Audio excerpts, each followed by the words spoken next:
Democracy first or development? A forum in the Qatari capital debates which should be the top priority, wealth or political reform, and what hurdles stand in the way. This is Inside Story.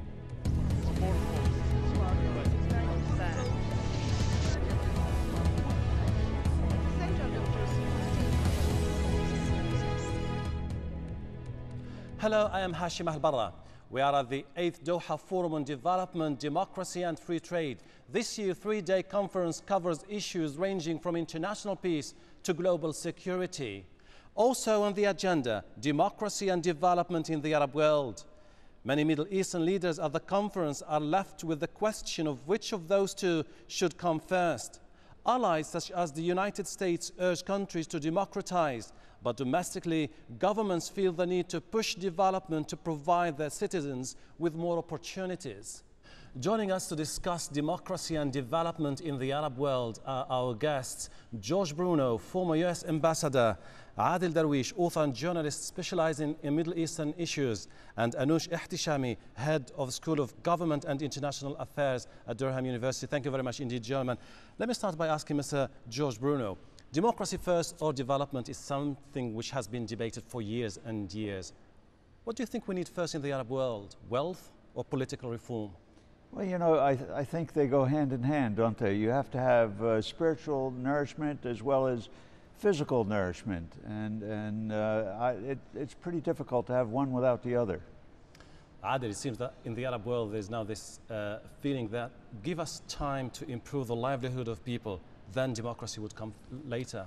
Well, I tend to agree with George. They go hand in hand. We have, for example, China, who have liberalized the economy, but that didn't match politically. The same with Egypt, good economic development that matched up with political development.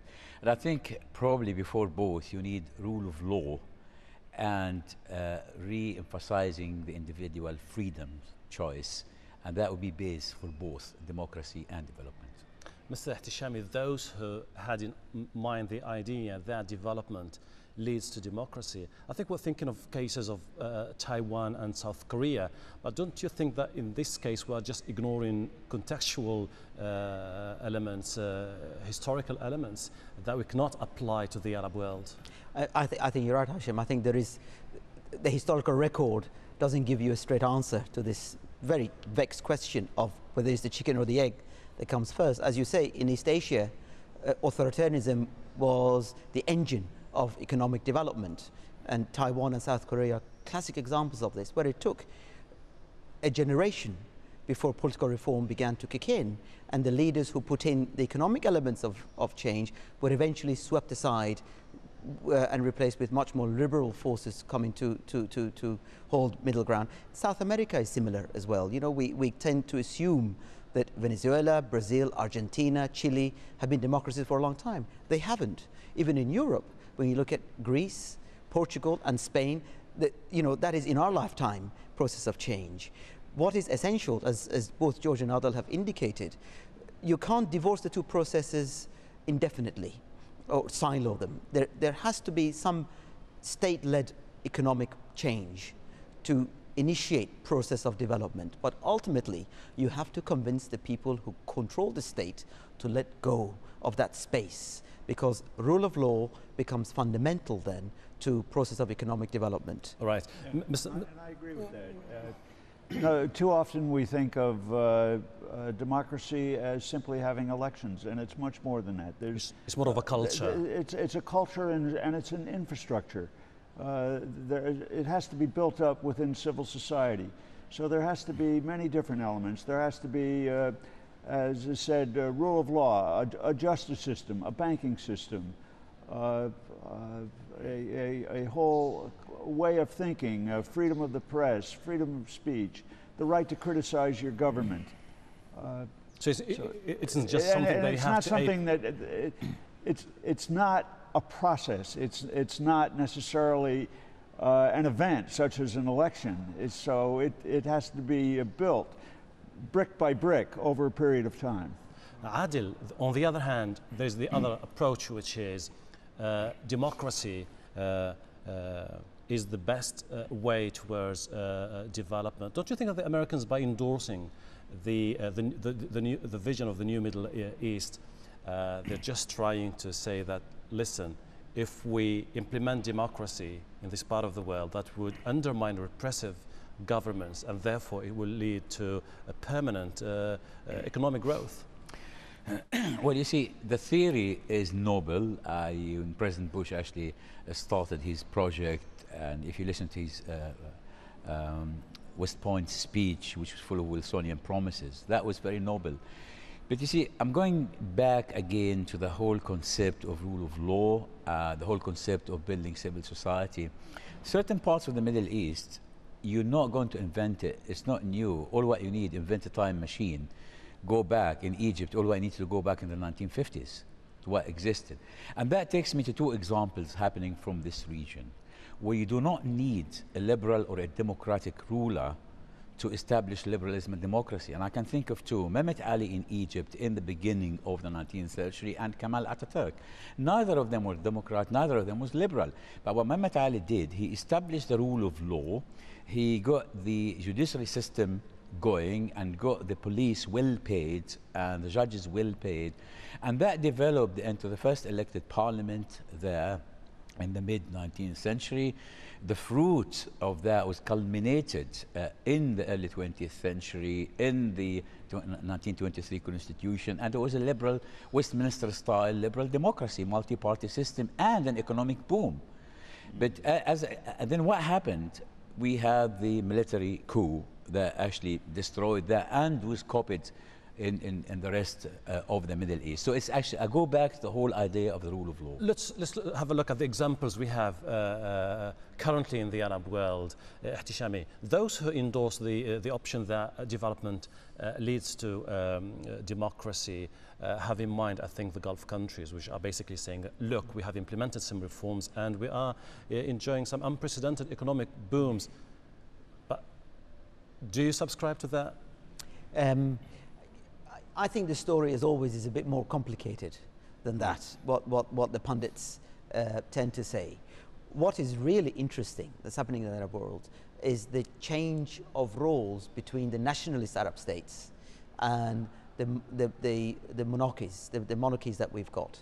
For a long time, we lamented the monarchies for being reactionary, in the pocket of the West, ineffectual and insubstantial.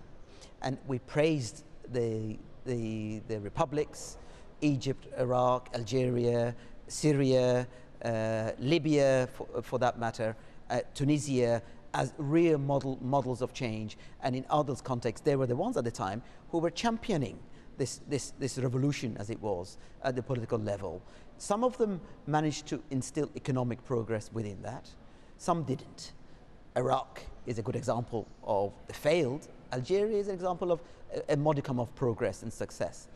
And in all of that time, the oil monarchies, as I call them, were very much on the margins of this debate. That debate, however, has had to be revisited and rewritten in many ways, because what you have is reform from above for a change, not dictatorship from above. Certainly the state and the elites who control the state remain in charge. But if you take the example of Kuwait and you compare Kuwait with Egypt, I would say that the Kuwaiti environment is much more dynamic today than the Egyptian environment. Well, here we have a problem. Let me go to Mr. George Bruno.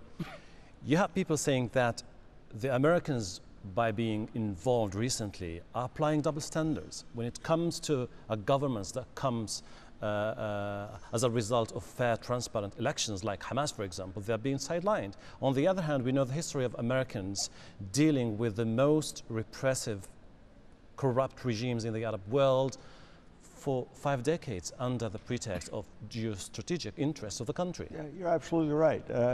In order for democracy to take root, there has to be groundwork and an infrastructure. You simply can't impose it.